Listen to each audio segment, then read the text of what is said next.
term. We have the lovely Catherine Owen talking tonight about how she teaches, the changing economic world. If you want to get involved, please do tweet us or comment on YouTube, and we'll try and check them and ask Catherine questions as we go through. Enjoy. Okay, right. So is everything live and working now?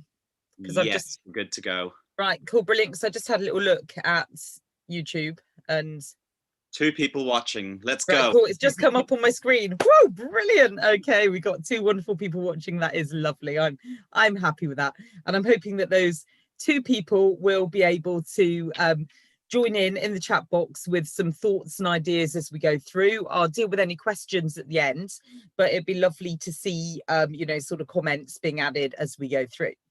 So what I'm going to be looking at with you today is thinking about the changing economic world topic. So this is one of the topics from the AQA GCSE, but even if you don't do AQA, there might be some points that are really useful because basically, all the exam boards have some sort of topic that is going to be related to this. So on the screen there, you can see the specification, and what I'm going to do is break this down into 4 chunks and just have a little chat about some of the issues related to each of these, and also giving some examples of what we do when we're working on these different areas with the students in my school. So I've only got a limited amount of time. We've only got 30 minutes, and I could probably talk about this topic for, I don't know, hours, days, weeks. And so what I'm going to be doing is really focusing in on 4 particular top tips that I have for teaching changing economic world. So I'm going to be thinking about how it's so important to make sure that you have got those firm foundations in your Key Stage 3 curriculum upon which to build at GCSE. I'm going to be talking about interleaving because changing economic world is a fantastic topic in its own right, but it is also a great one to make links with other content. And we teach it as our last topic in Year 11. I know that other schools do it quite early on because concepts like development are so important, but we do it at the end, and then we make a lot of links back to the previous content and the previous lessons. I'm going to be looking at the idea of reading around your subject because your subject knowledge needs to be really good so that you can teach this unit effectively. So I love to read books, but you may be more into podcasts, you may enjoy documentaries, but it's about making sure that that subject knowledge is really, really solid. And then finally, I'm going to think about the importance of storytelling. So thinking about how we can engage our students and get them to really understand what we're talking about when we tell the story of a place. So let's kick off by looking at the first area of the specification.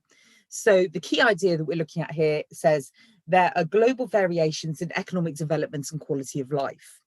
Now, what we do at my school is we start off with this as an overview, and you can see on the side of the screen here, you can see that we have got the specification. But the thing is that this does not have to be a sterile and dry area to look at. There are so many interesting points to really get your students engaged with here. But before you can engage your students, you need to be confident in your own subject knowledge. So, for example, some of the issues to consider when we're looking at this part of the specification, it starts off by talking about classifying the world, chopping the world up into bits. Now, when we start looking at the AQA vocabulary, there's a subject-specific vocabulary list. It's made clear there that the terms Hicks and Licks come from the World Bank definitions. And so we can explore that with our students. What are the implications of the fact that we are using terms that have been created by the World Bank? The borders as well for the amount of money that a country needs to be having for its GNI per capita to be able to fall into the different categories, that changes every year. We've also got the fact that, of course, the World Bank, it's not just Hicks and Licks. You've got high-income countries, low-income countries, and then you've got the middle-income countries, which again are subdivided.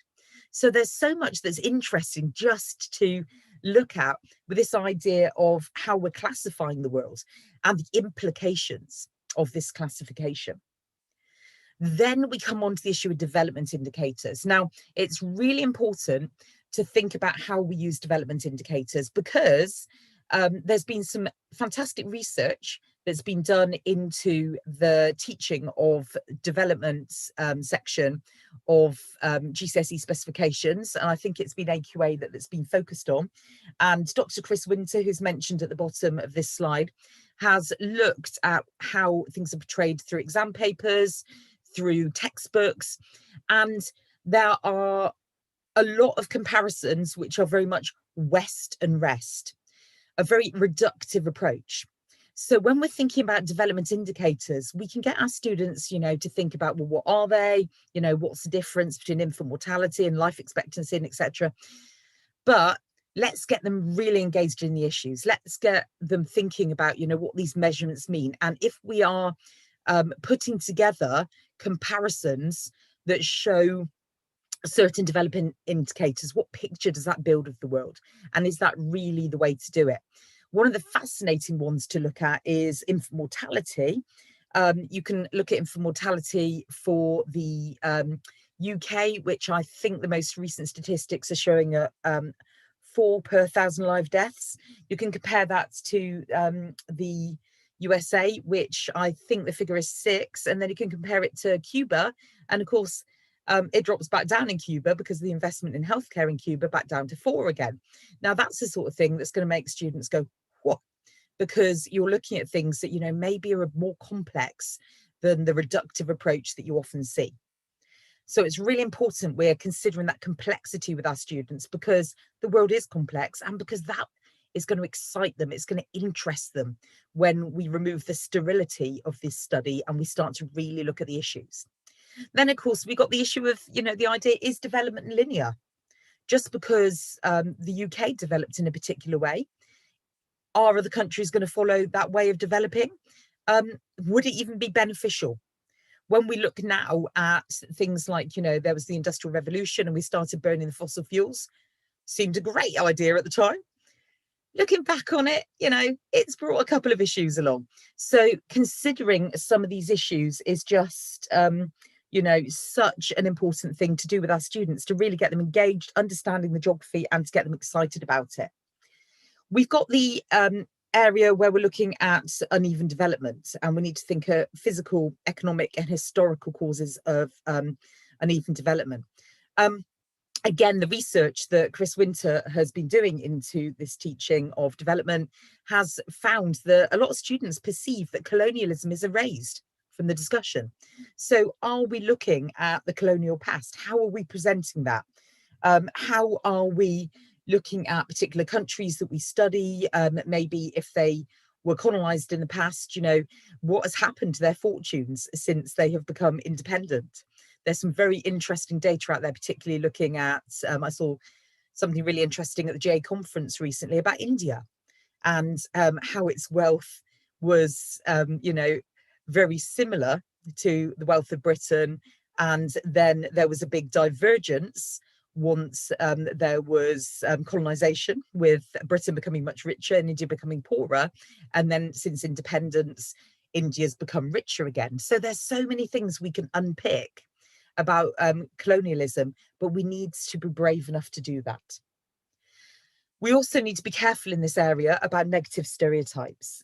Look at the textbook images with your students. You might want to go beyond that as well. You might want to look at things like images that have been used in charity campaigns. What do they show? Now, a lot of textbook authors, I write textbooks, and a lot of people are now very aware of thinking about what their images represent. But you can think about that with students. What are people trying to portray? Does it look like the author has been thinking about providing, different views of a place, or are those stereotypes being reinforced? And I was very interested to learn from Chris Winter about Simpson's work on the poor but happy storyline. Quite often when you're looking at, documentaries, when you're looking at articles, this storyline comes to the fore. They're poor, but they're happy. Now, the trouble with that is it makes it seem like the people in LICs aren't actually that bothered. You know, it's like, yeah, it's not very nice for them, but they, you know, they smile anyway. And this can come across as a trivialization of poverty. So massive thanks to Dr. Chris Winter for educating me about many of these different ideas. And if you were at the J conference and so you've got access to the recordings, I really recommend that you find Chris's lecture to listen to if you're interested to learn more about these different aspects. So how does this pan out in my school? Well, the area that I'm going to focus in on now is thinking about the Key Stage 3 preparation, because Key Stage 3 to me is so important. Key Stage 3 is where you are building the foundations, not just for the students that go on to do geography at GCSE, but also for those students for the rest of their lives to have the knowledge they need, that powerful knowledge to be able to go out there into the big wide world. So our Key Stage 3 curriculum, we thought really carefully about what we want our students to know to support them with the GCSE and for the future. And we have a topic called dynamic development. And in that topic, a big focus is the danger of the single story. Now, you've probably heard about this before, the idea of the single story, and there's a fantastic TED talk that was done by Chimamanda Ngozi Adichie, and you can see the image there saying, show a people as one thing, only one thing, over and over again, and that is what they become. So we actually, with our year 8 students, we watch the TED talk, we look at different information to explore the idea of the single story. We think about, you know, do you have single stories in Hicks as well as Licks? We explore some ideas together, and then I get students to go on to the BBC when you've got, like, you know, you go on the BBC website and there's like web pages for each country and say, does it seem that there's a single story being presented? So at Key Stage 3, we're really getting to this idea of the single story, setting in that foundation for GCSE. And we do a lot of work as well at Key Stage 3 on those development indicators and their limitations. Now, we do that fairly early on in year 8, and then later on in year 8, we apply this to the continent of Africa, thinking about opportunities and challenges in Africa. And then at GCSE, we focus in on Uganda for our country study that we're about to look at in a moment. And we also look at how Asia has been transformed. So what we're trying to do at Key Stage 3 is we are trying to make sure that those students have that really firm foundation upon which to build. Now, it'd be absolutely brilliant if you've got ideas about that to share yourselves, either ideas about how you teach this section of the course, or what you are doing at Key Stage 3 to be able to make sure your children have a really good geography experience that they can build upon. If you've got any ideas, if you could add those into the chat, that would be absolutely fantastic. I would love to see them. So moving on to the next bit here, looking at the various strategies that exist for reducing the global development gap. Now, a real big thing here is to make sure you don't just teach the children about the strategies. You must look at how they close the development gap. Students very easily fall into the trap of thinking, yeah, I know about fair trade, I know about aid. But the thing is that they've got to be able to then say, and this will close the development gap by, and it's making sure they're developing the points in that way. There's no point in them just doing a brain dump on everything they know about investment. They need to be able to relate it to the question. And to be honest, what we do is we don't teach this as a separate piece. We integrate this into our study of Uganda, which is our low-income country that we study. So we don't do this separately. If you are going to do this separately, or whenever you're doing this, I think critical thinking is just so crucial. There are so many misconceptions that are related to this area. We need to think, when we're looking at different strategies, we need to think about them critically. We need to think about the strengths and the weaknesses of the strategies. And we need to think about how they affect different stakeholders. So if you're thinking particularly about the controversial area of aid, then you need to be thinking, you know, not just like, oh my God, all aid is going to be so good. You need to be thinking about, you know, what are the strengths and what are the weaknesses, and getting the children to really interrogate that. Loads of questioning, just loads of questioning, and getting the students to think about the different people that are affected. How do they benefit or do they not? And then this idea of context.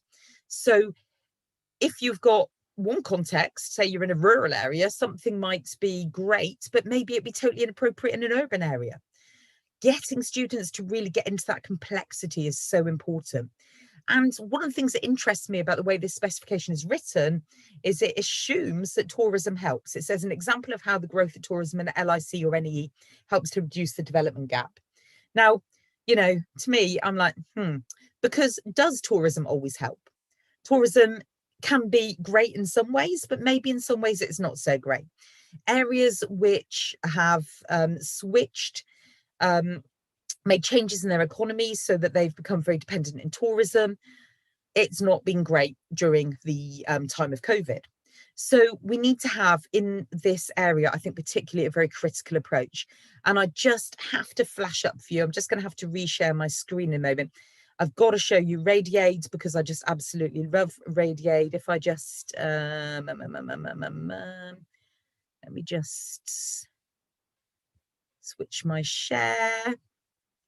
Right, actually, it might, is it already coming up? So we've got here the Radiate website, which is absolutely fantastic for lots of different issues.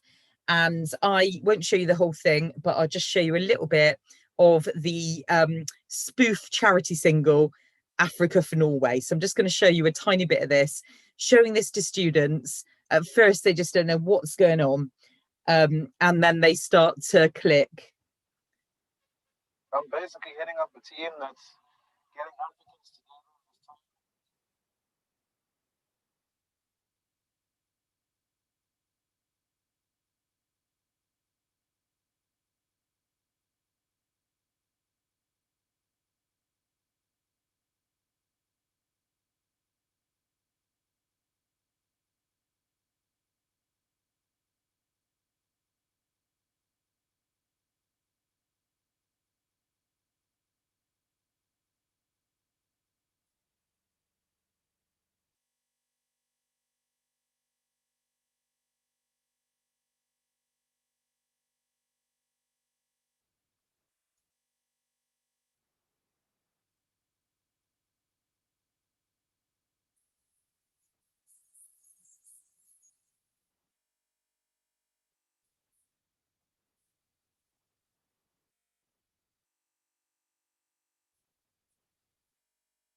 So you can imagine, some of you've probably used Radiate before, and yeah, it's just, you know, it's absolutely fantastic to just, they start watching it, they're so used to charity singles, they're all like, yeah, and then they're like, what? And what's great about that website is that you've got on there lots of different videos. There's one which is really funny, but it does have a swear word in it, but it's a little boy who's an actor, and he's like doing all the charity adverts, but he's like, you know, oh yeah, whenever they come to Africa, they always book me because, you know, I'm the best. I can do sad African, I can do grateful African, and it's just, you know, it's just gets the students really thinking about things. But also underneath it all, they've done a very detailed research report, which you can access from the site as well, which gives a lot more information about the different issues. Now, what is wonderful is in the time that I've been teaching about this and using Radiate, I have seen that, you know, there's starting to be some big changes. And when you're talking about aid particularly, it'll be interesting to focus in on the idea of the white saviour. And the idea that, you know, it used to be until really quite recently that you had things like, you know, a comic relief, and it would be like, well, it was poor Ed Sheeran. I feel a bit sorry for him, really, because he was just doing what so many other people had done and doing something for comic relief, and it got absolutely blasted. And so I think people have started to realise now quite how patronising things were coming across. And I was really pleased to see this winter that WaterAid have changed their advertising. So instead of it being, you know, Jean can't get enough water, and the water he drinks is dirty, they've now got an advert that they're using, which is about a little girl in her village, and she builds a rocket because she wants to be able to go and get water from space for her mum. And but then it's all about how the village actually uses intermediate technology to be able to get the water that they need. So that's change in emphasis of what the charities are doing is something that's really exciting to look at with students, to say, look, you know, we're always learning, we're always changing all the time. So I could talk about this, like I said, I could talk about this for days, but hopefully that's given a few ideas of, you know, discussions to have and a really good resource to use. So I was saying about how this is a really good topic for interleaving. So these are just some examples of some of the interleaving that we do at my school. So you can see here that when it's talking about industrial development in the specification, that links back really nicely to the work that we do in urban challenges. We look particularly at Kampala, and then we, you know, talk about the urban developments in Kampala, and then we can link back to that when we're doing this topic here, looking at urban industrial developments. When we're talking about intermediate technology, when we've been looking at desertification, and also when we look at resource management and improving food supplies, we look at sand dams. So again, we can link when we're doing that to sand dams and relate that to intermediate technology. And when we're looking at fair trade, we've got, again, resource management. We've looked at fair trade food. So we've got here a fantastic opportunity when we're studying this topic to be able to make links between the changing economic world topic and other topics which are part of the GCSE course. So moving on to the next one. So this is where we're looking at a particular lick or knee. And like I said, we look at Uganda. The reason we look at Uganda is because it's really relevant to our context. One of the teachers in my department taught in Kampala for 18 months. Then when he started teaching my school, we managed to get funding so we could bring the head teacher of the school he taught at over to Somerset. And then since then, we've set up a group where Benedict, the teacher we brought over, he set up a group in Kampala of 30 schools that work together. And me and Seb go over. We've been over 3 times to Kampala. And basically, we just try and do anything we can to try and facilitate the amazing work that Benedict and his team are doing. So we've got that strong connection. We do Skype calls to our friends in Kampala with our classes. So our classes can talk to people about what it's like in Kampala, what it's like when, you know, what it's like in different parts of Uganda. So that is why we've chosen that school. So it is great if you can choose a case study that is more than just, well, it's in the textbook. Think about your links. Think about, do you have a connection? Does your school have a connection? What about your community? You might be teaching in a school which has got the presence of a particularly strong community. Use that. It is such an amazing opportunity. Now, another debate is thinking about if you choose the country, which is the country that your urban challenges case study city is in. We do. We look at Kampala for urban challenges, and then we look at Uganda for changing economic world. AQA have suggested that they've got some concerns over that because students may in the exam be a bit confused about, you know, whether they're answering on the city or the country. But I think it's worth doing the ones that relate to each other. I think that really is going to consolidate their learning and, you know, make them stronger. But the next question is, how are you going to teach about your chosen country? And recently I've just done a FutureLearn course, which is free. It's called Decolonising Education. It's been written by University of Bristol. And this is taken from one of the resources that I came across. This is actually looking at decolonising an economics course. But I thought, do you know what? That could really be good for geography as well. So, you know, thinking about we don't just have to stick to exactly what's in the spec. We can widen, we can include things that are important. Then we need to think about the references and the authority that we're taking here. Have we got a good representation of global voices when we are studying a place? Are we considering the history? Are we looking at the context of the ideas we're discussing? We need to be thinking about, when we're studying a country like Nigeria or about Uganda, you know, we don't need to center the white voice. Think about the voices from places, you know, maybe people that are in your community that have links for those places. Or like I say, we use Skype so that we can get a connection and talk to young people, talk to teachers. Think about, is diversity represented in the examples that are used? So it's this idea of the single story. Are you breaking away from the single story and representing the diversity of the country you're looking at? The locations you're looking at, are they diverse? Is the material that you're teaching relevant to all your students? What you do not want to be doing is going into this idea of the, what have I done with it, the poor but happy storyline. And you're sat there, you know, talking about things like this, and half your class are people of colour and are just sat there going, what? So I just think we need to really, really be thinking about these different areas. Now, there's a link at the bottom of this slide here. We've got a Decolonizing Geography WhatsApp group that's been doing some work for a while, and some of the amazing primary teachers that got together from that group have come up with some ideas of things to think about before you're teaching about a place. And they came up with an amazing document, and I said, you know, can I pop it on the blog that I do occasionally? And so that link is via my blog, and I really recommend looking at it. It's written by primary teachers, but it will be useful for everybody. Just really getting us to think, how are we teaching about our country? And I said before about reading around the subject, and I love reading books, and I love reading fiction.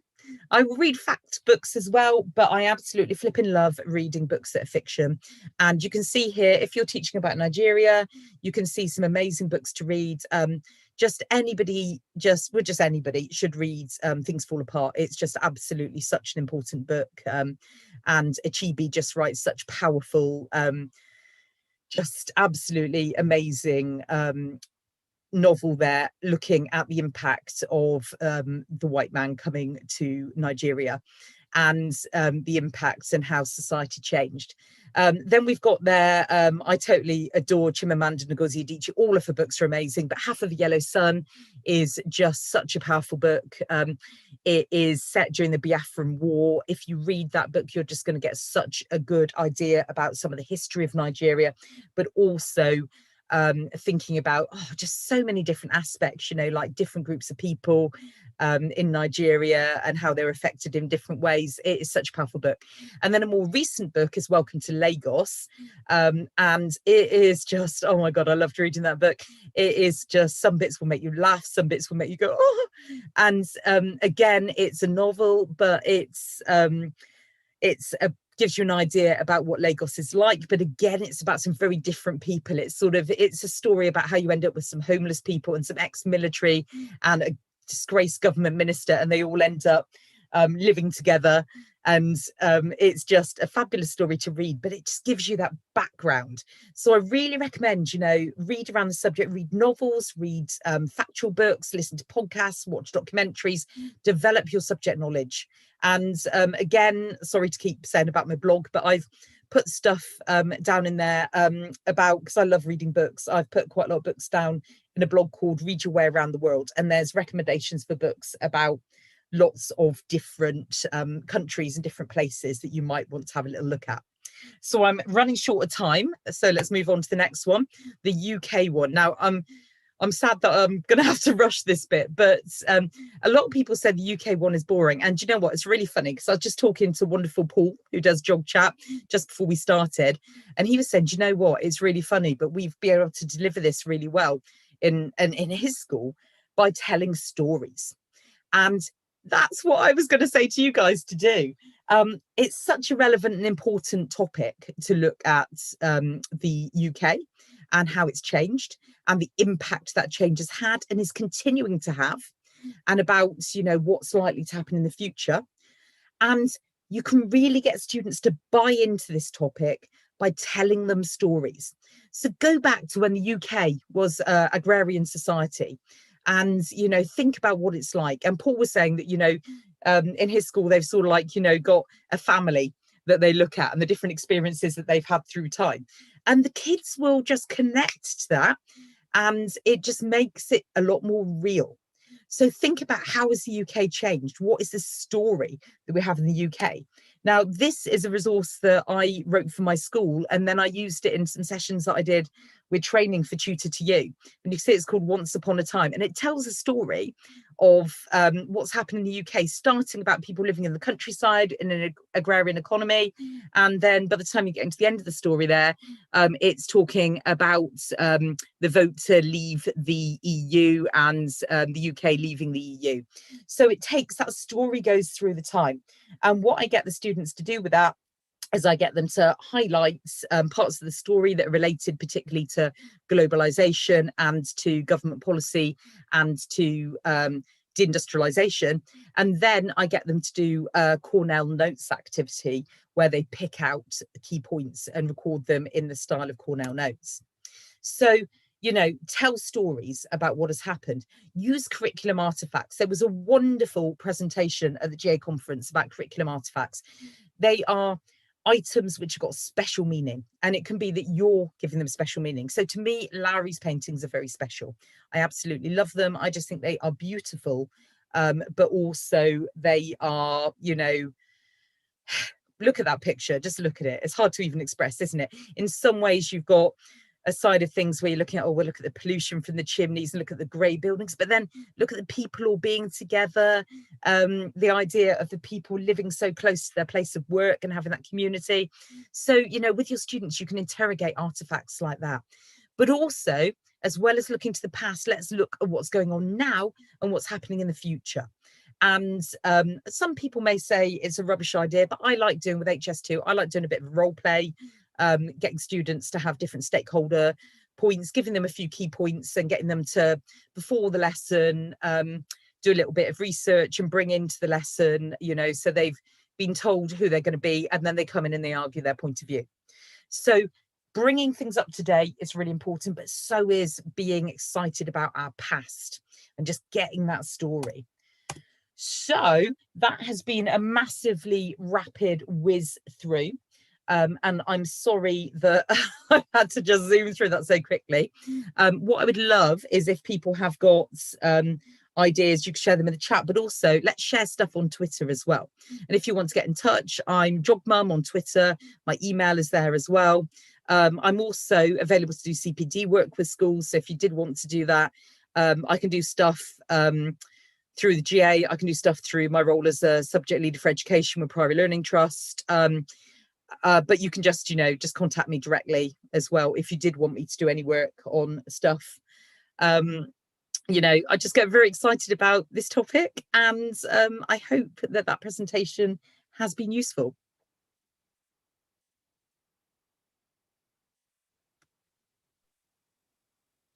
Thanks, Catherine. Really, really enjoyed that. I'm sure my department will be really embarrassed that you mentioned our storytelling gimmick. It's good. It's good. So we've got a few questions, and I think you've got some there, Jen, as well. One that came through Twitter was, is there any podcasts that you would recommend for people who like to do the commute into work and listen to this sort of thing? Yeah, do you know, that's a tricky one for me because I'm a person who likes to read. The way I calm my brain down, because I run like, I'm always like this all the time. And the way I calm my brain down is every evening I spend a little bit of time reading. So I'm not a big person for listening to podcasts. So that would be something actually that would be brilliant if people could maybe make suggestions on Twitter and share some ideas. I know that like my go-to podcasts tend to be the GA's Jog Pod. I tend to keep an eye on what they're doing. And then it's not a podcast, but you probably could listen to it in that way. Lovely Ellie that does the Curious Geographer and has like different interviews with different people. To be honest, a lot of that you probably could use it like a podcast and just, you know, sort of like play the YouTube and just listen to the sound while you're driving along. So those are probably the two main places. But it would be brilliant if people could share ideas, because podcasts are something that I'm not particularly hot on. Yeah, well, fair. And I like that suggestion of Ellie's YouTube, because that's really accessible for students as well. So it's a bit challenging maybe for GCSE students, but if you're inspired and you like it, which I know, like in my context, our students love studying Nigeria. They always say it's by far the most interesting aspect of the course. So how do you feel like your decolonization of this aspect of the curriculum is going? So we're kind of almost a year into where we've really started to think and speak about how we're actually going to tackle geography. So I'm just wondering what your thoughts are of how you're going so far with this. I think the thing is, I was just tweeting something about this earlier, actually, because I think the thing is, it's just, it's one of those areas where the more you learn about decolonizing the curriculum, the more you realize you don't know. And so I am just, I feel like I'm just on the start of a journey that's going to be I'm going to be on this journey for the rest of the time I'm in education, because I'm just reading more. Like I said, I did the Future Learn course, which was very interesting, looking at things with a WhatsApp group. I've learned so much from Chris Winter. It's just been amazing. You know, and I think oh my God, she's just written in the YouTube because she's actually been watching. So I'm just like, that's wonderful. She's just great. So I feel like, you know, first of all, I was getting my head around the basics, and then I made some changes to what we were doing in lessons. And then the more I sort of like looked into things, I started thinking, oh my goodness, I've got more that I need to do. And I think it's just going to be a continual thing that I'm going to keep learning about and making changes. I think first of all, I was looking at a very superficial level, just looking at things like, you know, making sure that the images that I was using on PowerPoint slides were more representative and getting into the idea of the single story. I think now I'm thinking much more about the knowledge that we've got, and where is it coming from, and thinking about, you know, how it's actually quite difficult because the specification itself is coming from a very sort of, you know, a very white background. So, you know, you need to cover the specification, but there are ways to do that, and you can bring things much more into a wider way of looking at things. So I think that I'm starting to think a lot more now about the knowledge that I am building into my schemes of learning and my lessons. What is the root of that knowledge, and bringing in a bit more plurality into it. But it's basically, like I say, the more that I learn, the more I realize I need to do. I love that you've kind of just answered my next three questions there with that. You're doing my job for me today. What about, when would you recommend teachers to do this? So there's a lot of debate about, you know, it's obviously a very challenging unit to kind of cover for different teachers and for students as well. So at what point do you think it works? Do you recommend like later in year 11, when they've had more kind of time to absorb the course and kind of think about things in that kind of attitude? Should they be covering urban issues first? So what's your opinion of that? We do urban issues very early, and then we do changing economic world as our last topic, because we initially thought, you know, it's a really tough topic, but actually we're finding now that we've improved our lessons, now we've reviewed them and improved them, students are getting stuff much, you know, they're learning it much more easily than they used to. I think, though, I still like leaving it to the end for what I was saying about the interleaving, the fact that it links to so many other topics. However, I'm pretty sure that Mark Enser commented the other day on Twitter that he does it early. So he does changing economic world really early on, because he feels that you've got fundamental concepts there, like, you know, development, that are really important to make sure you get them in early. And then you build upon them with the other topics. So I think really, as long as people have really, really thought through that curriculum progression, I don't think it matters. But for me, it seems to work at the end. I think probably because we do a lot of work on development at Key Stage 3. I feel like, you know, we've got those firm foundations. And so, you know, so it works to do that and then do the urban challenges and then do the changing economic world at the end. I also quite like the idea of, you know, urban challenges is on the smaller scale and then it widens out. So we're going sort of Kampala and then we're going out to Uganda. But I think, you know, you could argue its position anywhere, but it's all about as Kate would say, it's all about, you know, planning. Kate Stockings, you know, she's great on thinking about the concepts, thinking about how you're ordering them and putting your curriculum together. Yeah, last one from me before I hand back to Jen. What do you think about this idea of some people taking like these kind of large units and breaking them into smaller units? So like an example would be in my school, we study development and Nigeria very, very early into year 10, and our students absolutely love it. So we separate it from the changing economic world UK aspect, and we move that later into year 11, but we pair it with studying London as our HIC and urban issues. And yeah use Lagos then as a way to complement it post-Christmas as well. So what do you make of that kind of approach that I'm seeing some departments thinking about now?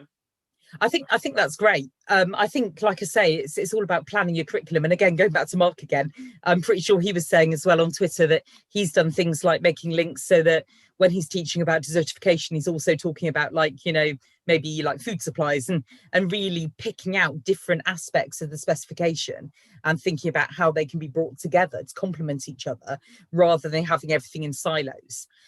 So I think that is a really good thing to think about. And I have considered whether we should do something similar, because I think it does, in a little way, the changing economic world topic, it does seem to split, doesn't it? You've got sort of the development and then the LICNE, and then you've got the UK bit does seem a bit separate, and that could work quite well.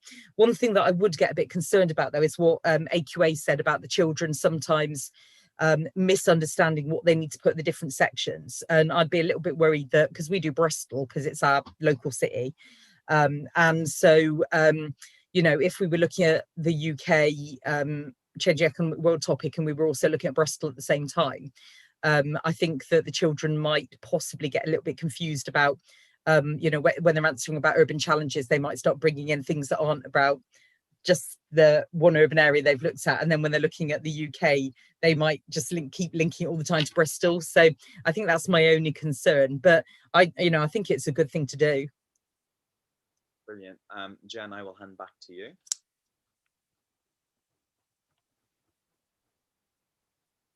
Sorry, I was on mute and I didn't realise. I think you've answered most of the questions that I've seen on Twitter and that have come up in the chat. I think people were just agreeing with you and saying how interesting it was, particularly a website that you talked about, the Radiate. Yeah, it's brilliant. Which is really interesting. I think the links to Lowry is really good as well. Like from a Manchester perspective, we always talk about Lowry's paintings and we compare it. There's a really good website, I'll have to see if I can find it and tweet it, where it shows what Lowry looked like when he painted it and what it looks like today. And it's really, really interesting because obviously it's not brilliant in terms of, because all the factories obviously closed down, so I imagine it's not hugely geographically accurate. But we do our fieldwork in Manchester and we actually go to kind of the inner city. We don't go to kind of Salford, but a lot of the factories that we see on our fieldwork were probably very similar to Lowry. So it's really interesting to look at the difference, but I'll see if I can find it, because it's like one of them things where you slide it across and it shows you today's view and Lowry's that painting. Sounds amazing. But it's quite good for teaching that bit about like industrial decline.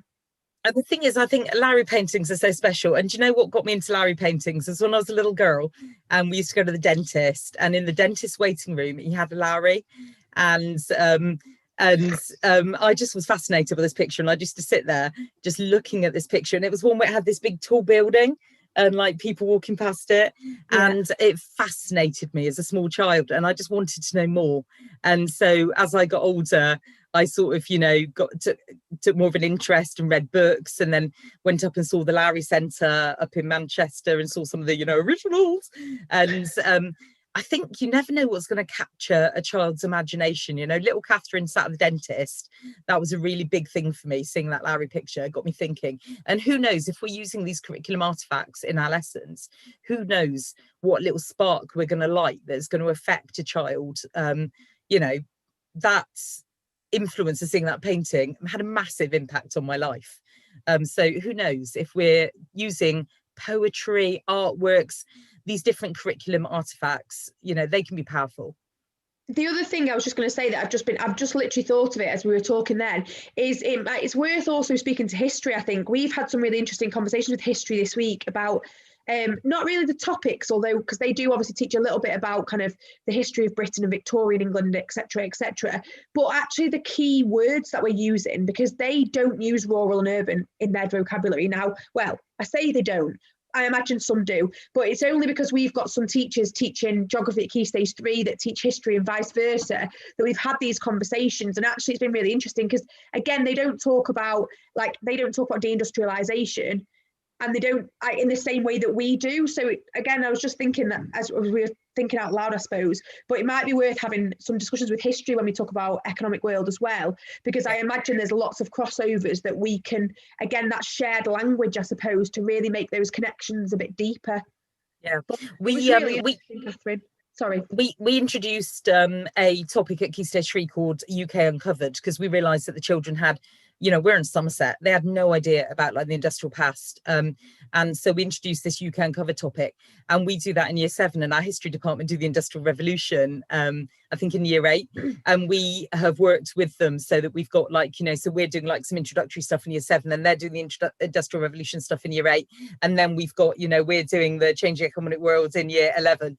So you've got not just the planning between you know, the different year groups in geography, but starting to get more connections with history.